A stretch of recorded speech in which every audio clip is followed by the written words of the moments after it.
दोस्तों, जैसा कि आप जानते हैं कि फिरौन मिस्र का एक बादशाह था जो सिर्फ और सिर्फ अपने आप को रब मनवाने पर बाजिद था, और जो भी उसकी नाफरमानी करता तो वो उसे बेदर्दी से कत्ल कर देता।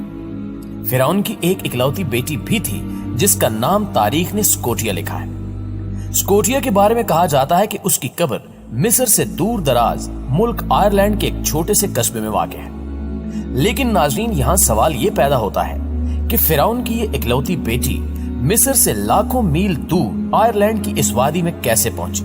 और आज हम आपको ये भी बताएंगे कि जब फिरौन की बेटी बीमार हुई थी तो कैसे उसको हजरत मूसा अलैहिस्सलाम की एक राल से तंदुरुस्ती नसीब हुई। दोस्तों, ये कब्र आयरलैंड से दूर ट्राली नामी कस्बे में मौजूद है। ट्राली की ये वादी अपने अंदर सदियों पुरानी कुछ कहानियां समेटे हुए है जो आयरलैंड के लोगों में सीना बसीना मुंतकिल होती रही हैं। ये कहानियां स्कोटिया नामी फिरौन की बेटी से जुड़ी हैं जो अपने दौर की ताकतवर तरीन हुक्मरान थी। उस वादी में ना सिर्फ उसकी कब्र मौजूद है बल्कि उस वादी में एक बहुत बड़ी जंग भी लड़ी गई। ये जंग स्कोटिया और यहाँ के मकामी लोगों के दरमियान लड़ी गई थी। चूंकि स्कोटिया और उसके साथी जदीद और बेहतरीन हथियारों से लैस थे और बहुत बेहतर हिकमत अमली भी रखते थे, लिहाजा वो ये जंग जीत गई।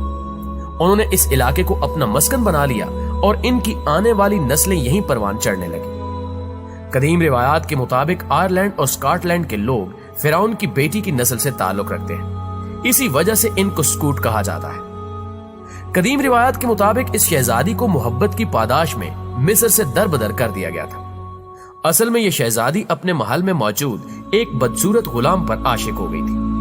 आहिस्ता आहिस्ता ये शहजादी उस आरिफ नामी गुलाम के करीब होती चली गई और अपने उमूरे सल्तनत में भी दखल अंदाजी की इजाजत देने लगी। ये सब माजरा देखकर महल के दूसरे गुलामों को शहजादी पर शक होने लगा, लिहाजा उन्होंने शहजादी की जासूसी का फैसला किया। दोस्तों, कुछ ही दिनों में उनको इस बात का मुकम्मल यकीन हो गया, लिहाजा उन्होंने ये सारा माजरा फिरौन के सामने रख दिया। फिरौन ये सुनकर आग बगोला हो गया और फौरन अपनी बेटी को दरबार में तलब किया। जब फिरौन की बेटी स्कोटिया ने मोहब्बत का एतराफ करते हुए आरिफ को छोड़ने से इनकार कर दिया तो फिरौन ने स्कोटिया को मुल्क से दरबदर कर दिया और आरिफ नामी गुलाम को कैद में बंद कर दिया, जिसको बाद में कत्ल कर दिया गया था। नाज़रीन ग्रामी, जब उस शहजादी को मिस्र से निकाला गया तो उस वक्त मिस्र एक अजीम ताकत के नाम से जाना जाता था। लेकिन कुछ ही अरसे बाद मिस्र के इक्तिदार को गिरहन लग गया, क्योंकि उसी दौर में बनी इसराइल के खरूज और फिरौन के घर के आब का वाकया पेश आया था।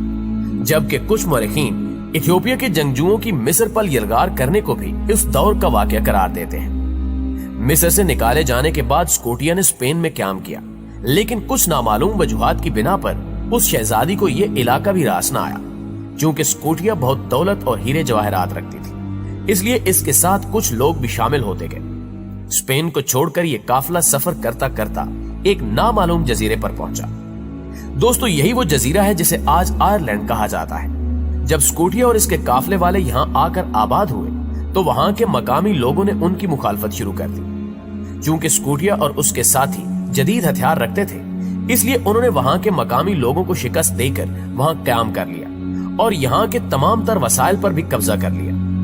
बाद में जब इनकी नस्लें फलना फूलना शुरू हुई तो उन्होंने स्कॉटलैंड पर भी अपनी कॉलोनियां तामीर कर ली और उस जगह का नाम अपनी मलका के नाम पर स्कॉटलैंड रख दिया, जो आज इसी नाम से मशहूर है।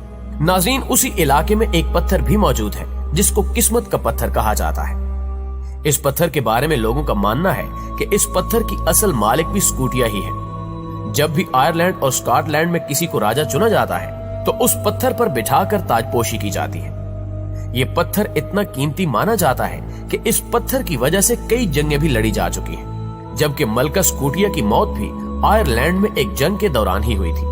यहाँ कुछ मौरखीन का कहना है कि ये सब बातें महज मकामी रिवायात हैं, जिनका हकीकत से कोई ताल्लुक नहीं, लेकिन ज्यादातर मौरखीन इन बातों को बिल्कुल हकीकत पर मबनी करार देते हैं। एक दफा फिरौन की बेटी शदीद बीमार हो गई। बेशुमार मुआलिज उसका इलाज करने आए, लेकिन वो इसको ठीक करने में मुकम्मल तौर पर नाकाम रहे। हत्ता कि नौबत यहाँ तक आ गई थी कि फिरौन ने पूरी सल्तनत में ऐलान करवाया कि जो मेरी बेटी को सेहतयाब करने में कामयाब हो गया उसको बहुत बड़े इनाम से नवाजा जाएगा। लेकिन इसके बावजूद भी कोई हकीम उसकी बीमारी का इलाज न कर सका।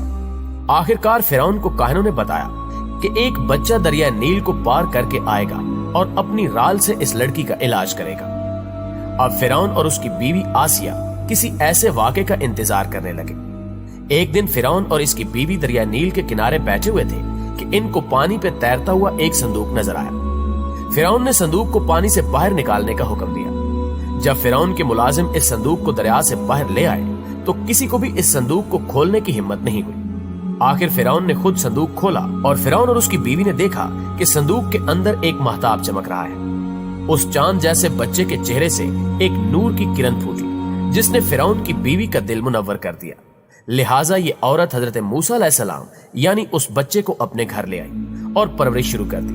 ناظرین گرامی، یہی وہ فرعون تھا جو اپنے تخت کی خاطر ہزاروں بچوں کو قتل کر چکا تھا، اور اللہ نے حضرت موسیٰ علیہ السلام کو اسی فرعون کے گھر میں پالنا شروع کر دیا۔ لیکن حضرت موسیٰ علیہ السلام نے کسی بھی دودھ پلانے والی کا دودھ قبول نہیں کیا۔ لہٰذا حضرت موسیٰ علیہ السلام کی بہن کی رہنمائی پر حضرت موسیٰ علیہ السلام کی والدہ کو محل میں بلایا گیا۔ جیسے ہی حضرت موسیٰ علیہ السلام کی والدہ نے اپنا دودھ پلانا چاہا تو فوراً حضرت موسیٰ علیہ السلام نے اپنی والدہ کا دودھ قبول کر لیا۔ اسی دوران فرعون کو یہ خیال آیا کہ شاید یہی وہ بچہ ہے جس کے منہ کی رال سے میری بیٹی صحتیاب ہوگی۔ لہٰذا فرعون نے حضرت موسیٰ علیہ السلام کے منہ کی رال اپنی بیٹی کے جسم پر لگائی، جس سے معجزاتی طور پر وہ بچی صحتیاب ہو گئی۔